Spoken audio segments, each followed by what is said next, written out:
Salam. Bugün sizinlə çox ləzzətli, üzəri xırtıltılı toyuq qızartmasının hazırlanmasını bölüşürəm. Bir stəkan unun üzərinə damaq dadına görə ədviyyatlar və bir stəkan soyuq su əlavə edib qarışdırıram. Bir ədəd böyük ölçülü toyuğun sinə ətinə göstərdiyim kimi doğrayıb yuduqdan sonra hazırladığım kütlənin üzərinə əlavə edib qarışdırıb 2 saat soyuducuda saxlayıram. Üzəri üçün bir stəkan unun üzərinə damaq dadına görə ədviyyatlar əlavə edib qarışdırıram.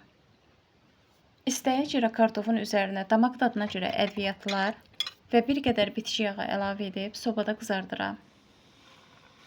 2 saat vaxt keçdikdən sonra ətləri unlayıb qızğın yağda qızardıram.